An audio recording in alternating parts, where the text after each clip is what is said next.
On Monday night, Liverpool travel to Crystal Palace. Always a tricky one under Tony Pulis, Crystal Palace these days. How do we see this one going, chaps? I mean, Paul, they need a win, Liverpool, of course. We do need a win. Matt and I were discussing this earlier, how obviously losing to Chelsea, it's taking it out of Liverpool's hands. But in some regard, I feel so much more relaxed. Maybe it's because I'm just used to us being underdogs. I know that sounds daft when, you know, for Liverpool, because it's such a massive club that we are, but yes. Not leading the pack. Liverpool, over the last quarter of a century, we've never made it easy on ourselves. So if we're going to do it, then it's going to be on the last game of the season. So I think we just get to go out and play our game, play our football, a bit more pressure free, which I'm just really looking forward to. There's no chance Tony Pulis is going to take it easy either, is there? Not at all, no.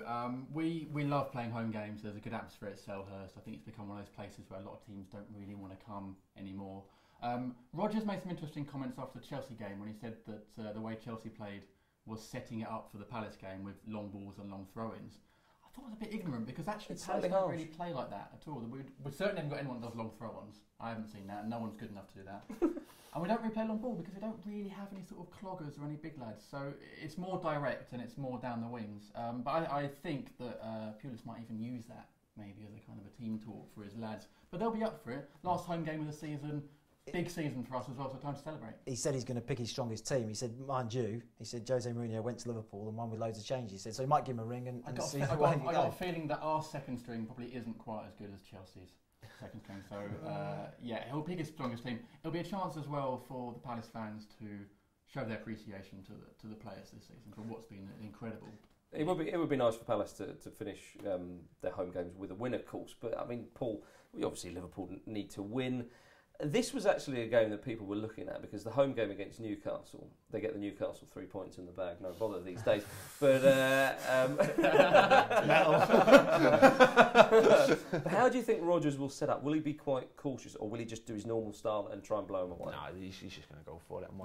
I mean, and that this Liverpool side played best when we're on the front foot, when we start to try and hold on to things or play a bit more sort of pragmatically, I suppose. That's when our limitations at the back start to sort of show themselves. But no, I'd expect us, if Sturridge is fit, I'd expect us him to go in from the start and just go like we've done so often this season. First 15 minutes, let's try and blitz it, get a lead, get a goal or two up, and then see how the game develops. We've had quite a few. I don't know from Liverpool's perspective, but I feel like we're a bit of a bogey team almost. Liverpool sometimes. The last few years, there's been quite a few results. We beat you in the Premier League last time we were up, and in the Cup a few years later. Lost quite heavily quite a few years ago in the Cup. I was there for that actually. Yeah, I seem to remember. There was a good.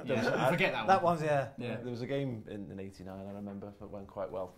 And then there was the one 6 Where's months Righty later. when you need him? 6 months later, they went quite well for us. No, I think maybe so. You know what? My first ever away game was I think it was 4-1 or 5 when we beat us in like '94. So that's the one that sticks out. Yeah, exactly. But no, Tony Pulis is who I fear in some respects. Mainly because never trust a grown man who wears a tracksuit, and a baseball cap. And a baseball cap, but he has from the Stoke days and all that. I think he's another one of those managers who gets a real buzz out of taking on teams like Liverpool and getting the results. So that's a fear factor from a Liverpool perspective. Also, but I hope we can just blow it away. For it early doors, that might actually almost play into Palace's. We quite like to sort of soak it up and then hit teams on the break. So good luck to you. Indeed, they do. Well, nice little trip down memory lane there, chaps. Appreciate that. Appreciate that. Well, it's going to be a big one, that game. If you want to see our preview of the other big game, of course, that weekend, Everton versus Man City, then look on ballstreet.co.uk and check our YouTube page as well.